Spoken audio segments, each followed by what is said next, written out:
Okay, let's jump right into this explainer and turn that dream of yours, a proper backyard apple orchard, into a highly achievable reality. Whether you've got an expansive lawn or just a modest little suburban backyard, growing your own fruit is hands down one of the most rewarding projects you can take on as a novice gardener. But to do it right, we really need a structured approach. Because, this is our ultimate end goal, right? A beautiful, crisp apple grown entirely by your own hands. So today, I'm going to guide you chronologically, literally from evaluating the bare dirt in your yard to finally watering your very first tree. We are taking the guesswork completely out of the equation. We're going to follow these 5 essential steps to make sure your journey is completely foolproof.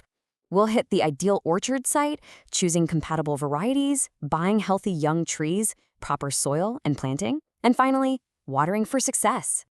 All right, let's kick things off with step 1, picking the exact right spot in your yard. So you can buy the absolute best tree in the world, but if you put it in the wrong place, it simply won't thrive. You absolutely need full sun. Plentiful sunlight maximizes fruit production, for sure, but that early morning sun is specifically crucial to dry the morning dew and keep fungal diseases at bay. And actually, regarding soil, good drainage is perhaps even more important than soil fertility. Think about it. If water stands in a spot for more than 24 hours after a heavy rain, the roots are literally going to suffocate from a lack of oxygen. If your yard only has poorly drained areas, you'll definitely need to plant your trees on a raised bed. Moving right along to step 2. We've got our sunny, well-drained site, so now we need to talk about the genetics of your orchard. Now, this is where a lot of first-time growers make a pretty heartbreaking error. You might be surprised to learn that planting just one solitary apple tree usually leads to absolute disappointment. It'll blossom, it'll look absolutely beautiful in the spring, and then it'll just drop all its flowers without producing a single apple. And here is exactly why. It comes down to cross-pollination. The crucial point here is that you must plant 2 or more distinct varieties that bloom at the exact same time. It's like a buddy system. Some apple varieties might bear a heavy crop when pollinated by another tree, but they themselves produce pretty terrible pollen. So planting at least 2 different, compatible varieties with overlapping bloom seasons is a strict, non-negotiable rule for your home orchard. Let's look at a real-world example of how to pair these up. You might pair a delicious mid-season Gala with a highly disease-resistant Enterprise. This creates a resilient and highly productive combo. Gala gives you that amazing, firm, crisp, sweet flavor everyone loves, right? But it is pretty susceptible to diseases like apple scab and cedar apple rust. Enterprise, on the flip side, is noted as having the absolute best overall disease resistance available. By mixing them, you get a fantastic balance of flavors while really safeguarding your orchard's overall health. Beyond the variety, you also have to choose your tree size. Listen, you will want to select dwarf or semi-dwarf rootstocks. Why? Because they are so much easier to prune, spray, and harvest in a home garden. Standard trees grown on seedling rootstocks can become massive. We're talking up to 30 feet tall. Dwarf trees, which are grafted onto rootstocks like M26 or M9, stay about 40 to 50% the size of a standard tree. Now, they do require a bit of support, like a trellis or a sturdy post, but they produce fruit at an earlier age. They are just the ideal choice for a home gardener. Okay, step 3. With our varieties and sizes picked out, how do you make sure you're buying a tree from the nursery that will actually survive the trip home and the transplant? Let's look at your shopping checklist. A lot of people think older, bigger trees are better. Nope. What you really want is a young 1-year-old whip. It should be about 2 to 3 feet tall with a half-inch trunk, and it must have an exceptional root system. You might wonder, why not a 2-year-old tree? Well, older trees frequently lack sufficient buds on the lower portion of the trunk, and you desperately need those lower buds to develop a good, strong structural framework later on. I really cannot stress this point enough. Never, ever sacrifice root health for tree height. And absolutely avoid any trees that look shriveled or diseased, even if they are sitting on the discount rack at the garden center. A massive tree with chopped up, inadequate roots is going to struggle and probably die. But a smaller whip with a really vigorous root system, it'll establish quickly and literally rocket past that larger tree in just a few seasons.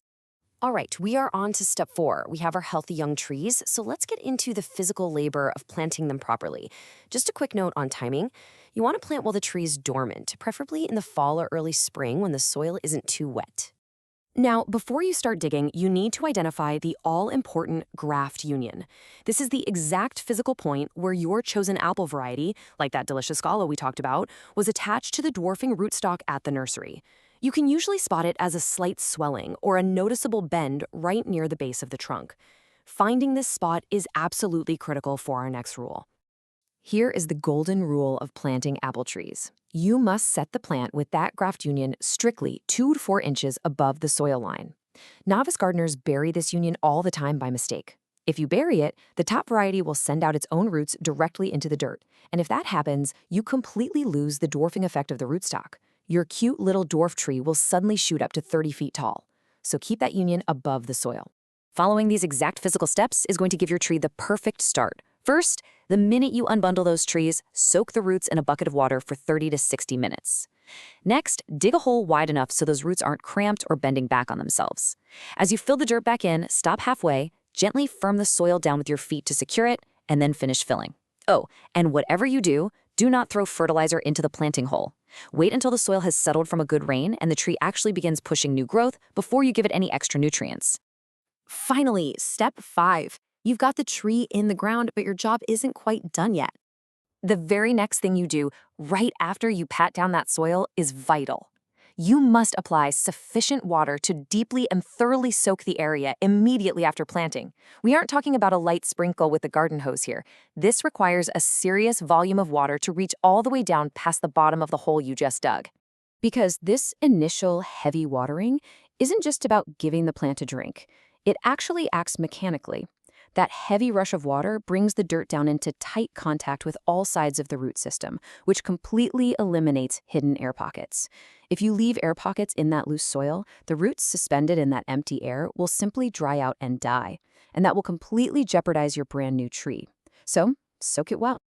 Once your tree is established, it's all about ongoing care. Young trees need to be watered weekly. You also absolutely must keep a weed-free circle around the base of the tree. Make it ideally as wide as the limb spread because weeds will aggressively steal water and nutrients from your baby tree.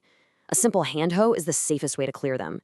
As it grows, you'll shape it using a central leader pruning system to build a really strong frame. And finally, once it does start fruiting, you have to thin the excess apples. If you leave too many apples crammed on a branch, you'll get poor quality fruit, and it can actually shock the trees so much that it stops producing flowers the following year. You know, while you can always expand your garden with peaches or pecans later down the road, your exciting journey as an apple orchardist literally starts with one simple choice. Will it be a sweet, crisp Gala, a tart Granny Smith, maybe the ultra-resilient Enterprise? The genetics you choose today will become the fruit you proudly harvest and share with your family for decades to come. So, what are you going to plant first?